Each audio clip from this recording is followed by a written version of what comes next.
welcome to one of our Interlude episodes, wrapping up the end of Campaign 1 of Crits&Knits.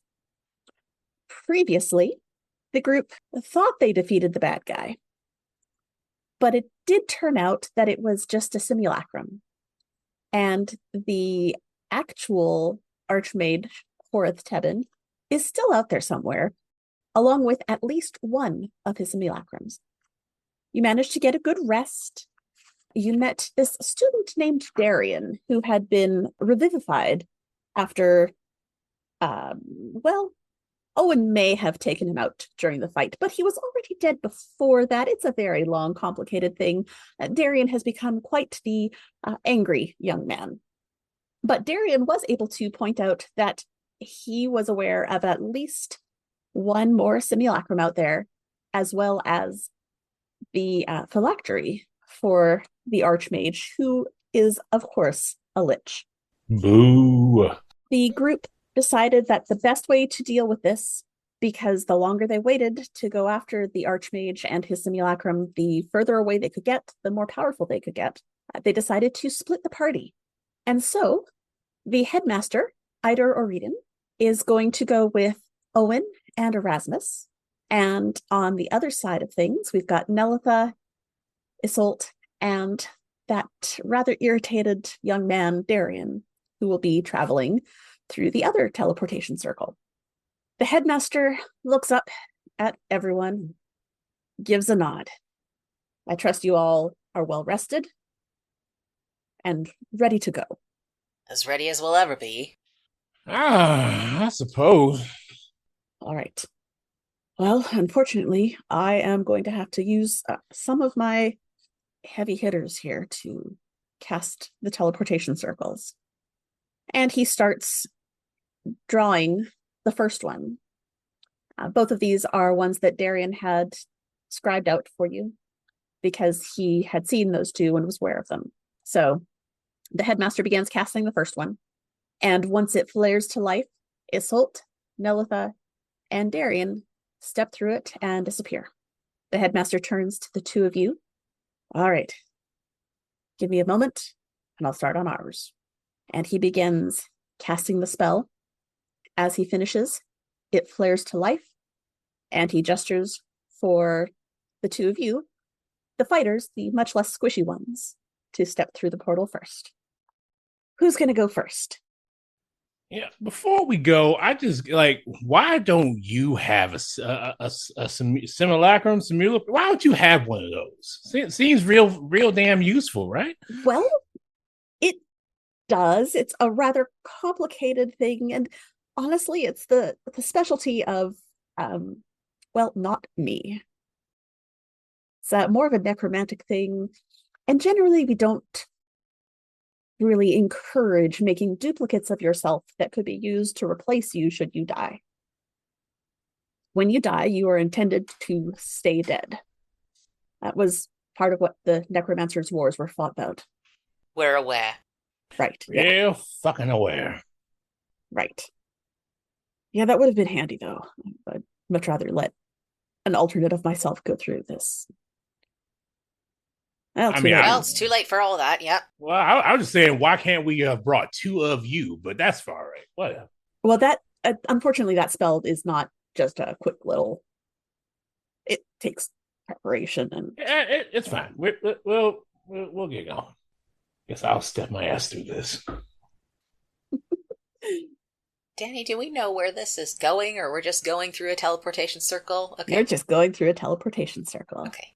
Owen draws his sword and steps through. All right.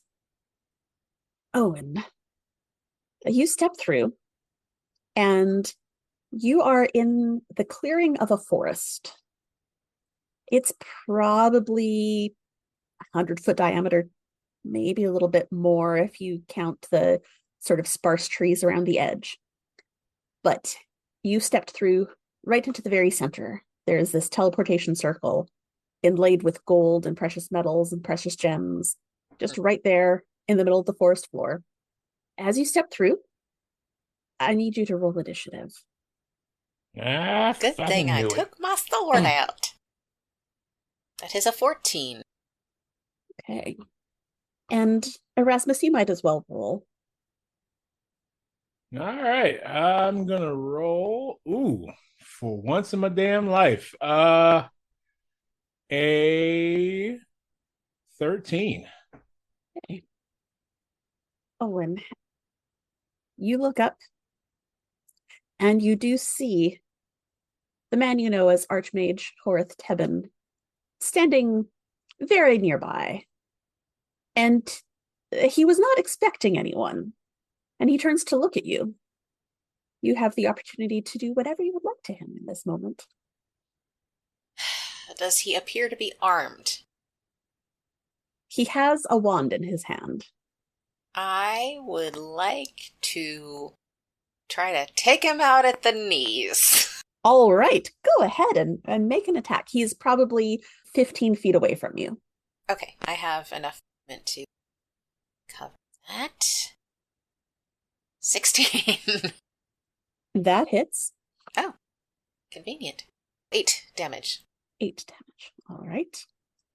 Is he still upright, or did I successfully hack off a leg? You didn't hack off a leg, but let's go ahead and do a dexterity roll because you were trying to take him down. Oh, well, with a dex of 6, I think you do knock him to the ground. Well, let's see here. Wait, am I doing a check or a save? Sorry. Well, this was just him doing a save to see if you knocked him down. Oh, okay, so So I didn't need to roll. Okay. No. He All down. right. Okay. He down. May I, for my second of 3 attacks, try to aim for his wand hand? Yes. That is a 14 to hit. That meets his armor class. Okay. 8 damage for that one as well. All right. And let's roll one more dexterity check for him. That is a nat 20, so he does not drop the wand. Good thing I have a third attack. All right. Same thing, you're going to try attacking that same one hand. Yes, 15 for that one. That hits. And 7 damage. I'm going to just say, drop it, you shit! All right. And that's an 11. I think he's going to be holding it, but he's in a lot of pain. Okay. He's not holding it very tightly. Okay. That all right. is all I can do, I believe. Okay. Erasmus, you're up. Well, I would like to cast See Invisibility and then step forward and try to get near this fucker. As you look around, you do see the Archmage. You don't see any other people in the clearing. Okay, great. I would like to just kind of get near the Archmage, and I've already used my action, so I will just stand near him. Okay.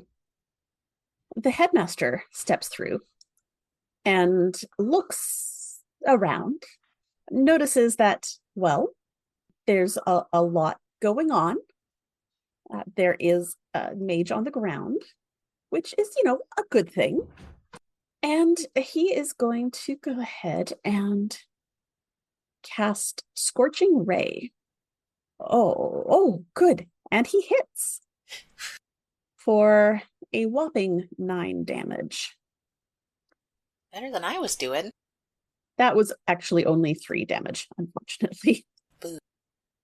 I realized that I was on the 9th level spell section, and I didn't want to waste that on Scorching Ray.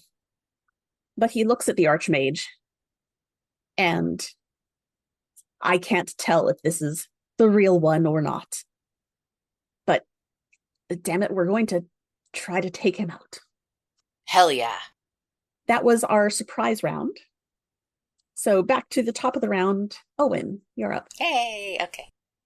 Well, I think I want to do a little bit more damage before we start questioning, if we're going to question at all. All right.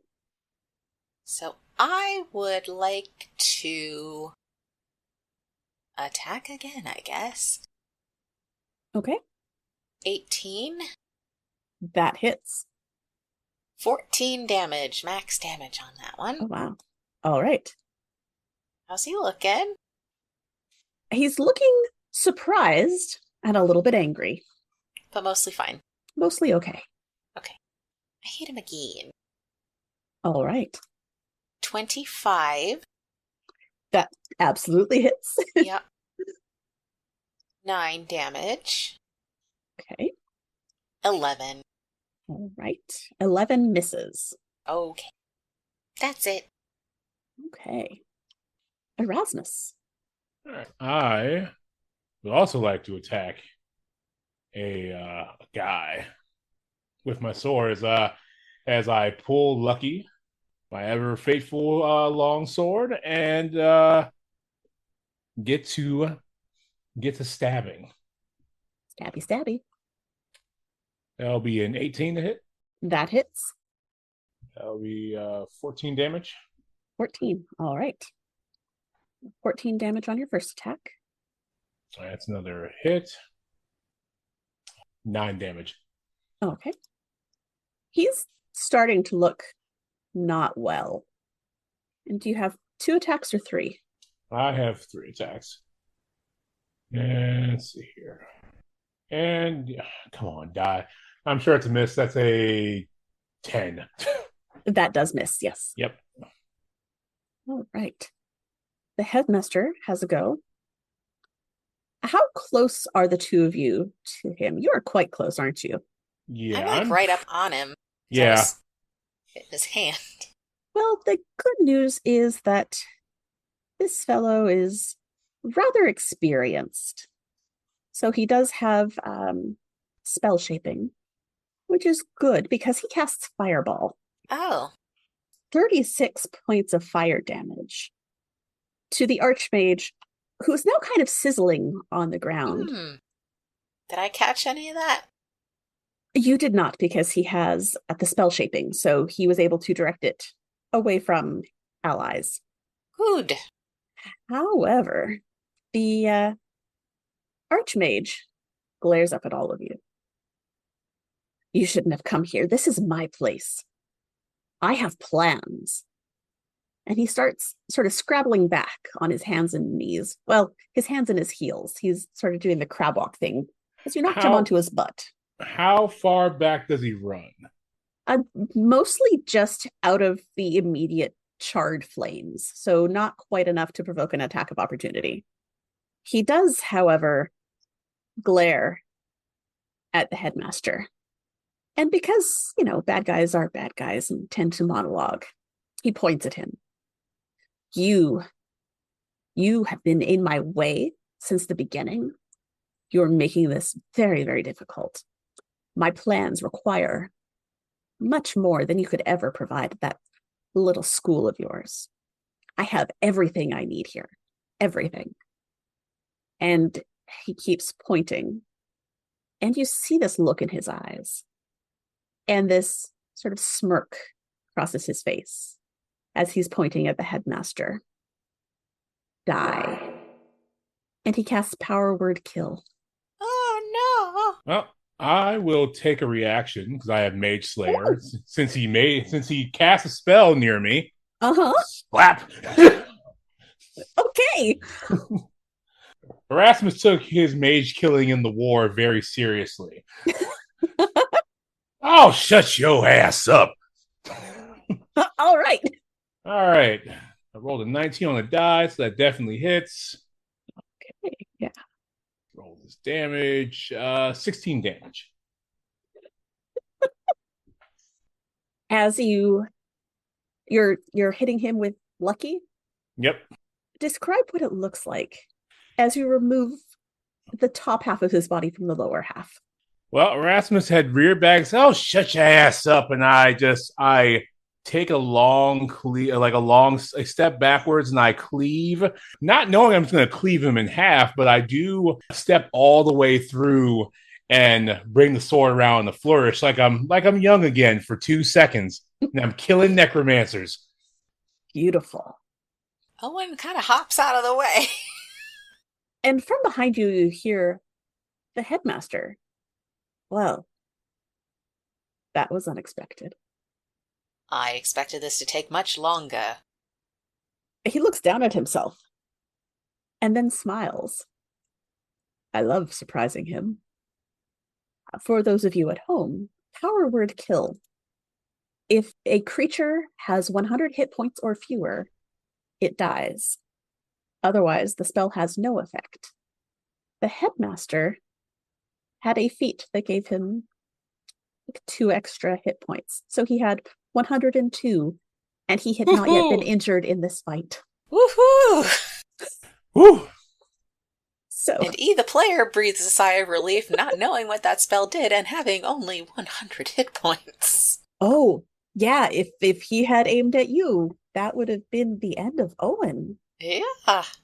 Yep, I'm glad that I have way more than 100 hit points, but I don't know what happened. I don't know why Owen's such a weak-ass little guy. no, I when we took artifacts at the beginning of the game, I took a belt of dwarven kind to give myself a big ass constitution. Like, it was kind of like, oh, I'm old. I need to. It's like taking my vitamins in belt form. Yeah. Well, that was substantially simpler than I thought it would be. And he looks over at the body once more and notices that it seems to be melting. Yes. Oh, is this the other simulacrum? There is another red gem with an eye in the center of it. It's like a drawing of an eye, not like a... Yes. Like a drawing of an eye. Okay. Yeah, it's a good damn theory question. If you are a lich, is your simulacrum also a lich? Will this simulacrum come back in like 2 to 10 days? It should not. I don't believe. Although I do believe we determined that this eye could be used to observe us. So if you have a bag of holding in which to toss it. Yep. I pick up the little eyeball gem and put it in my bag of holding. Add that to my inventory. Excellent. What do I call it? Eyeball gem rock thing. Yep. Let's call it a simulacrum stone. Okay. He looks around. I still don't understand if this simulacrum was aware that it was simply a replica of the Archmage, or if it believed itself to be the actual Archmage. I can't believe that it would imagine itself to be the Archmage. After all, the man created him and had to give him instructions. He must know. But why send him here? And he looks up and looks around. Where is here? Don't suppose either of you know. I was hoping you would know.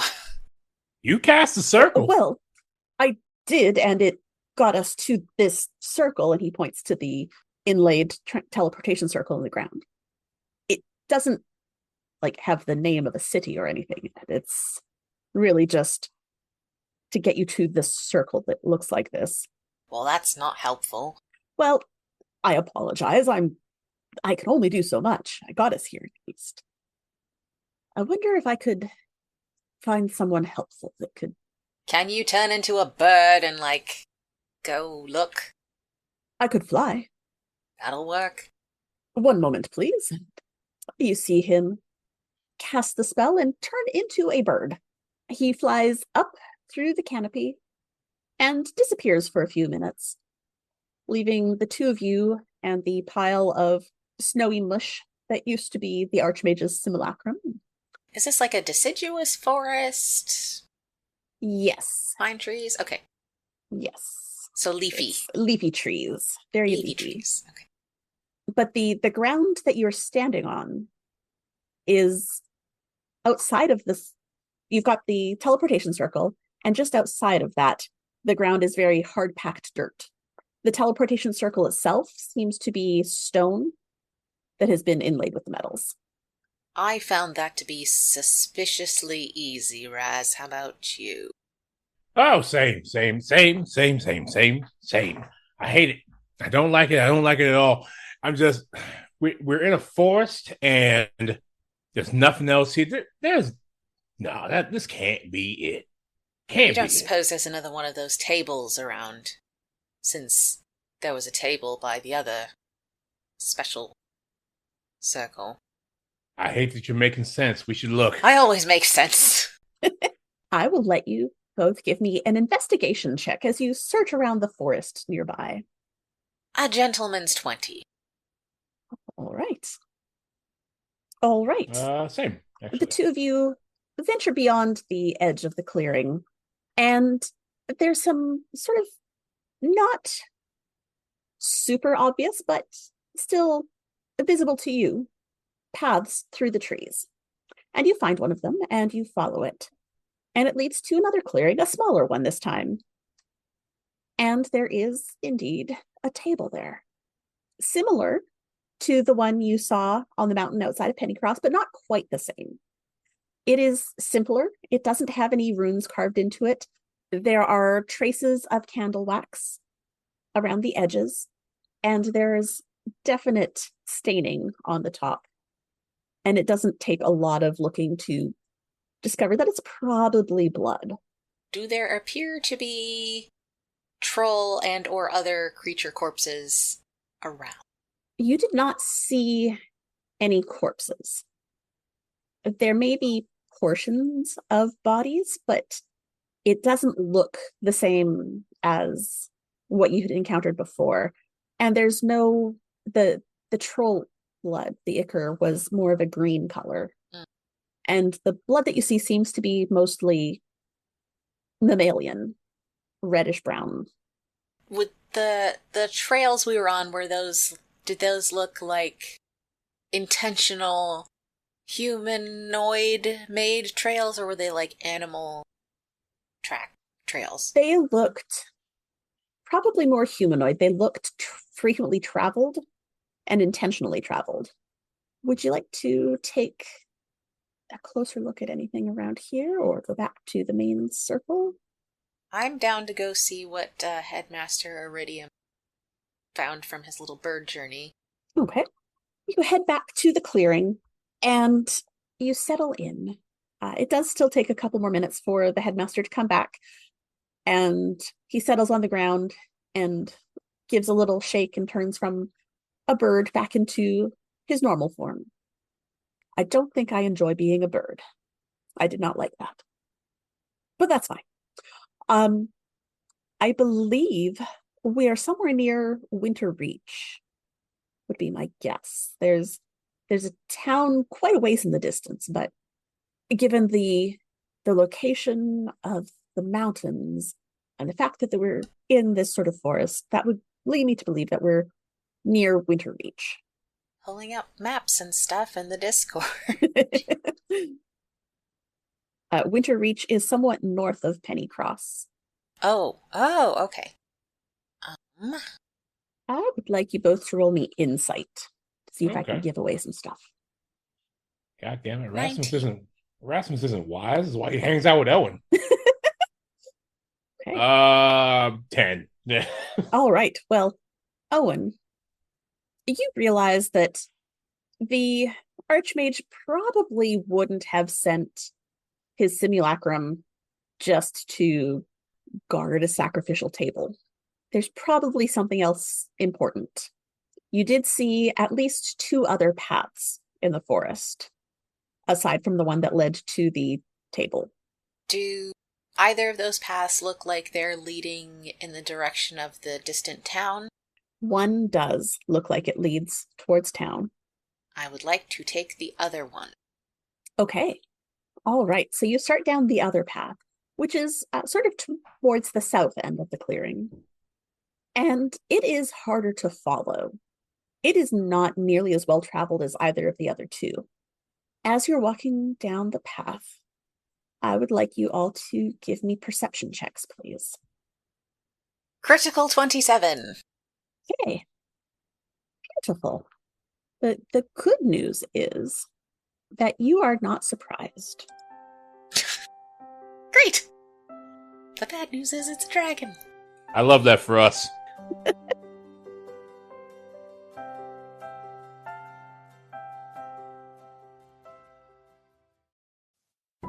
Ooh, do you feel that? That chill in the air? That creeping sense of dread? That unexplainable urge to hoard even more dice? That's a sign that it must be spooky season and Dice Envy has summoned something special from beyond the veil. Their limited edition trick-or-treat dice bags. This year's bag features a Frankenstein's monster design and includes a surprise mix of spooky seasonal dice and sweet candy-colored sets. And what's inside? No one knows until it arrives, but what I do know is that you shouldn't eat them, no matter how delicious they look. Now, these bags vanish back into the shadows at the end of October, so make sure you grab yours before they disappear until the next Halloween. That's right, you can't get them again until spooky season comes back. And you know that means that you have to wait a whole dang 365 days for them. So definitely don't sleep on that. Also, if you're feeling extra generous, Dice Envy is also going to be offering some $2 starter sets that are going to be perfect if you want to hand out something truly legendary to your trick-or-treaters this year. Instead of giving them candy like, everybody else, you could be the cool house in the neighborhood that is giving out $2 starter sets. Very quickly, hurry over to diceenvy.com and get your hands on all of the spooky dice before they're gone. You're not going to want to have to wait until spooky season rolls back around again. When it comes to what your family eats and drinks, you know your choices matter. You're the expert because you know what fits your life. And getting it right starts with good information. That's why America's beverage companies are sharing more information about our ingredients at goodtoknowfacts.org. No spin, no judgments, just the facts straight from the experts for more than 140 beverage ingredients. Visit goodtoknowfacts.org.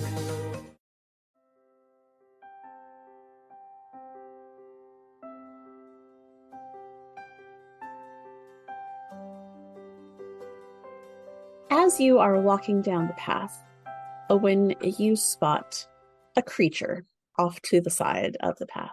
You can actually smell it before you see it. It's sort of the color of the underbrush, but it is very definitely a zombie. Oh. And so I would like everyone to roll initiative, please. Zombie singular, or we don't know yet? You have noticed one, so you're not surprised. Fantastic. 22 initiative. Okay. 14 initiative. Oh, and you get to go first. Well, I guess I'll attack that zombie. All right. 22. Yes, that hits him. And 7 damage. Okay. You hack off half of an arm as you hit him. I hit him again. All right. 16. Okay. That also hits him. 9 damage. All right. And one more. Oh, yes. And 14 for that one. That also hits. Okay. Progressively worse because there's progressively less of him. Yes. 7 for this one. Well, with that, you do remove Zombie A from combat. Ooh, letters. Yes. Next up is Zombie B. Zombie? Zombie. Yep.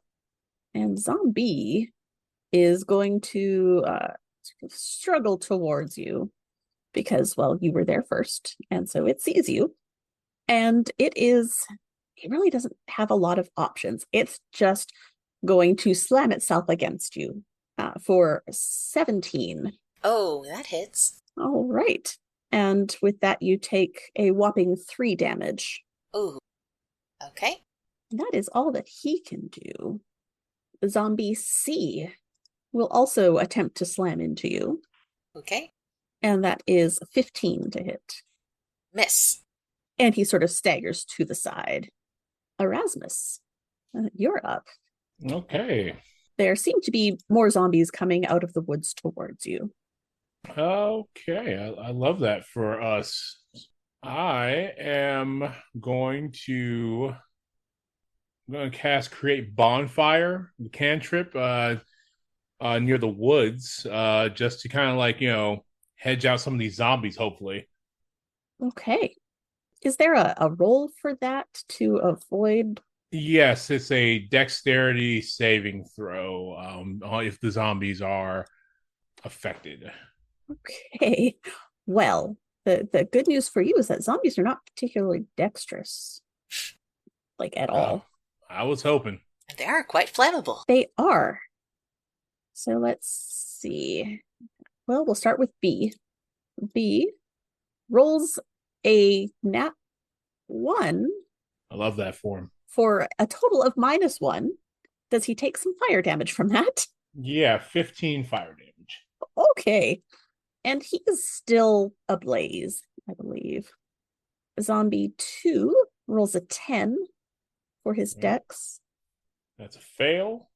Fail. How much damage does he take? That was 15 for all of them? Yeah, 15 for all of them, yeah. Okay. Zombie E is another. Gosh, the dice really hate me today. That was a 0 for a -2. This fellow also rolled. He saved. I guess he was just far enough back in the pack. This one rolled a 6, so that is more damage. There are a lot of sounds coming from the woods now. You can tell that there are several zombies there. We're looking maybe a little crispy. Just a tad crispy. Because they're rolling terribly. Oh, okay. That was a nat 20, but there have been a couple of nat 1s. So you hear a lot of zombie screams, and it's quite disconcerting. But the headmaster looks at you, Erasmus. Nice work. He is going to do the same thing. He's going to cast Flaming Spear and send it towards one of the zombies that he sees that looks a little less crispy than the others. So they're going to... Still gooey. Still gooey. But they fail. And is 2d6 damage, so 11 damage on that guy. Owen, you're up again. There are a bunch of kind of burning, really charred smelling, unhappy looking zombies. Okay, well, I'll just start with the one closest to me, I guess. All right, that will be zombie. Zombie 14. Yep, that hits. 8 damage. And that zombie collapses into a pile of X creature. Okay, thank you. Next. The next closest is zombie C. That's 16 to hit zombie C. That will hit him. And 12 damage. That takes that one out as well. And next. There is a zombie E nearby. 10. That also hits. Oh, okay. Zombies do not have a very high AC. And 7. All right. And that one has been removed from the picture as well. Okay. Erasmus, you're up. Oh boy, there's too many goddamn zombies. You can see 2 zombies that look, well, healthy as far as zombies go. The others are starting to come out of the woods because they're burning, and there look to be 4 still aflame. So 2 not burning and 4 burning. They're all sort of clumped together still. Well, I guess I'll cast the cantrip Green Flame Blade as I run my hand along Lucky and it lights on fire. And I will attack one of them, because that's part of the casting of the spell. All right. Oh, nat 20. All right, that hits. On a zombie. But you still get to roll extra damage, I guess. Let's see here. That will be 22 damage. I rolled the Green Flame Blade. So that'll be 22 normal damage and then 12 fire damage. You have eliminated that zombie thoroughly. Then another zombie within 5 feet of it takes fire damage equal to my casting modifier. So 5. All right. So there is a zombie that is looking very, very, very, very bad right next to you. All right. And then because I'm an Eldritch Knight, I will use my bonus action to take a weapon attack on that zombie that is not dead but on fire. Okay. Get him. See, I'm almost a wizard. That's a hit on the zombie. And the zombie will take 12 more normal damage. slashing damage. Well, that is enough to remove that zombie. And is that it for you? Yep. Okay. The headmaster, once again, gives a bit of an approving nod. He turns and says, cover your ears. And he is going to cast Thunderclap. And that is going to be a Constitution save. So if you could both roll Constitution saves for me. 18. Okay. 27. All right. 27 will save, 18 will not. Oh. So that is 12 thunder damage. All right. I will use my reaction to cast Absorb Elements. So I take half of that. And I will also be charged with Thunder Energy. And I'll be resistant to Thunder Energy for the duration of the spell. The spell ends when I use the secondary action part of it to add extra damage to any attack I use. Oh, wow. Awesome. And you do see one more of the zombies fall. So there are 3 zombies left. 2 of them are burning. And actually, Erasmus, if you want to roll just fire damage. Sure. Because they're burning on their turn. And they're zombies. They don't know how to put themselves out. Great. Then it would be 12. Well, you see both of those zombies drop.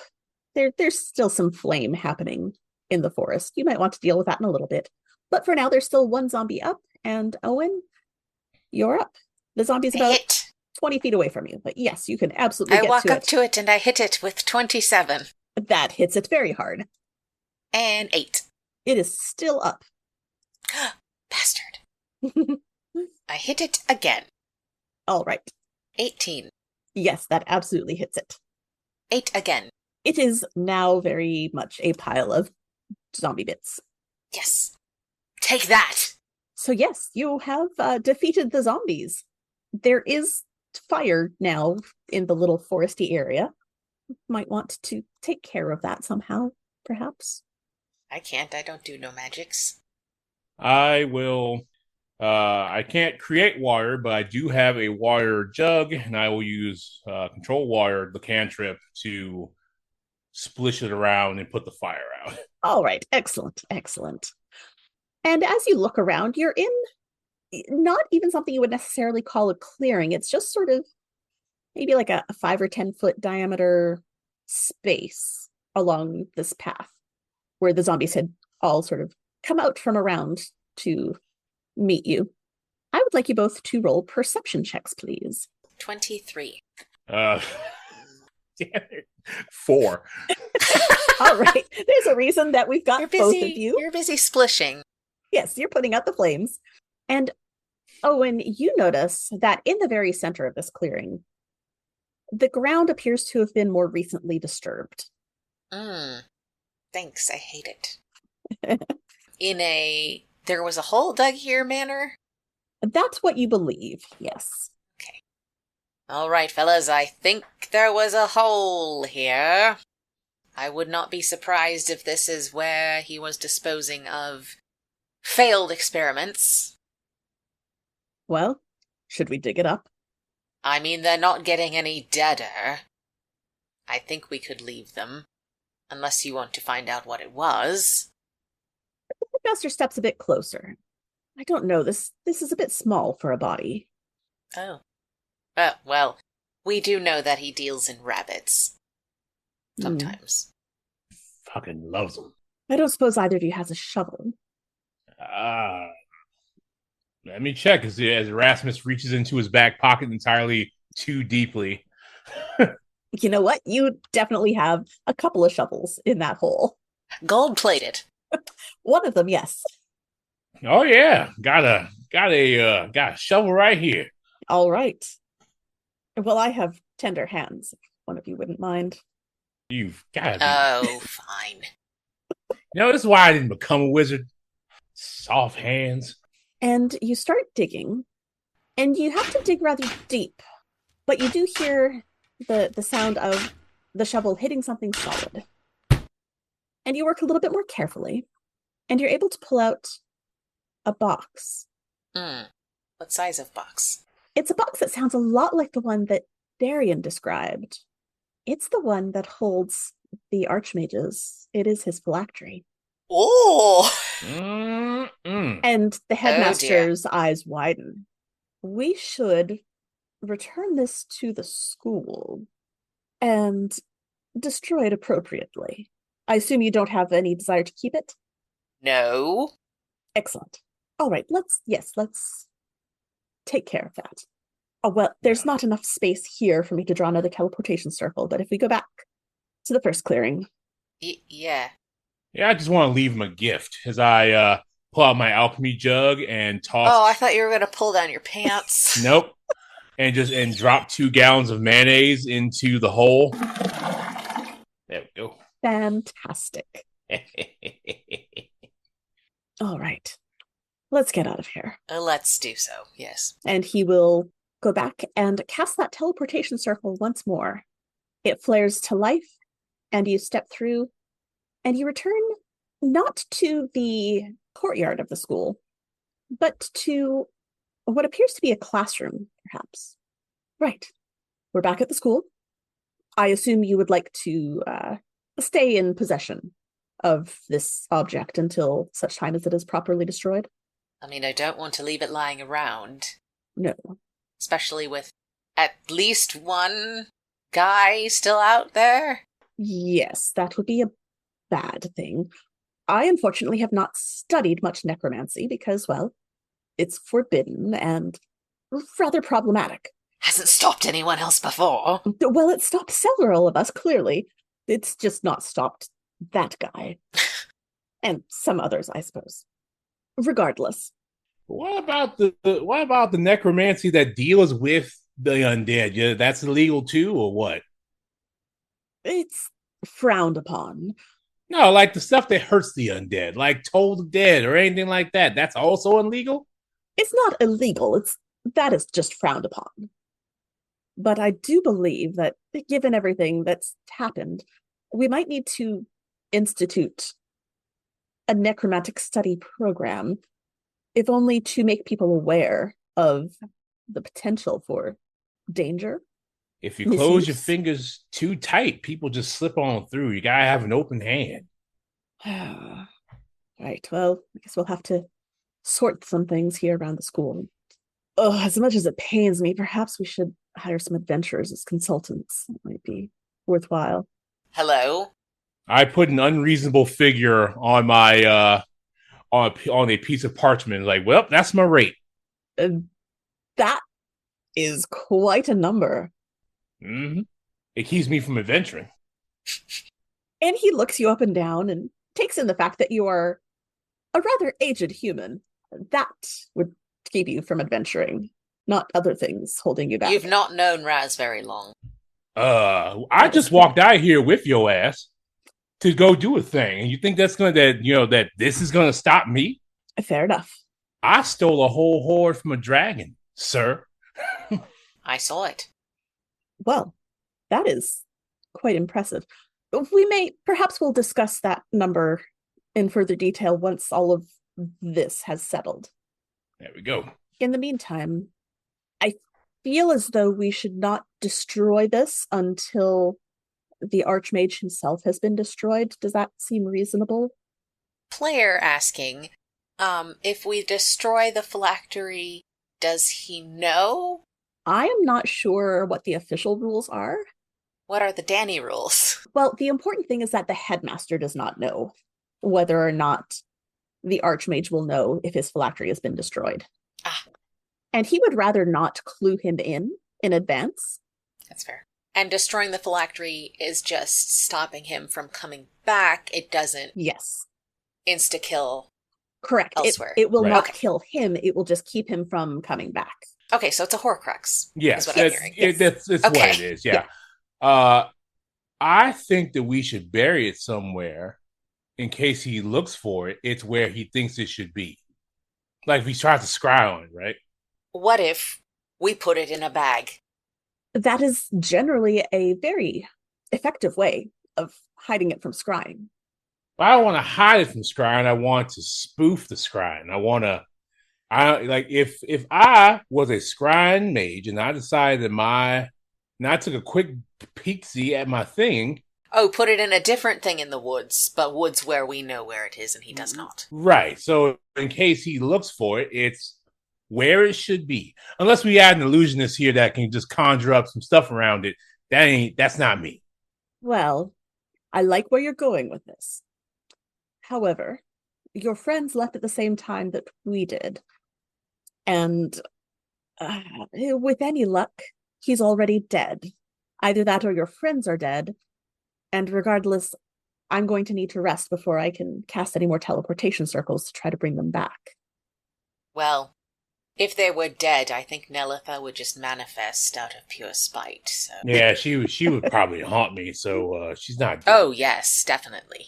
Well, then we shall assume your friends are not dead. You know, come with me. And he leads you out of this room with the teleportation circle and out of this building and down the pathways and into another building. And as soon as you step in the door of this building, there's just weird shit everywhere. The art building. Right, yes. It is the illusory magic, and takes you to one of the classrooms there. And, all right, if you'll put the phylactery here, we will get the students to replicate that wooded area. So when he looks, it will look like the right spot. You'll just have to describe it to them. And he will leave you with a group of students who are somewhat traumatized by the deaths of several of their teachers, and then the reanimations of several of those, and some of their friends. It's been a day. They're going to need extra counselors. They are. But for now, the students are somewhat relieved to have something to do, something that at least gives them a temporary purpose. That, I think, is where we will leave Erasmus and Owen, having defeated the simulacrum and found the phylactery. So I would say it's a successful mission. I think so. And somehow no one died. Yet! Yes. No one has died yet. That we know of. That we know of. No one in this particular arm of the adventure died. True. Other than the bad guys. Yes. All right. Yay! Yay! Well, thank you all for listening, and we will see you next time on Crits&Knits.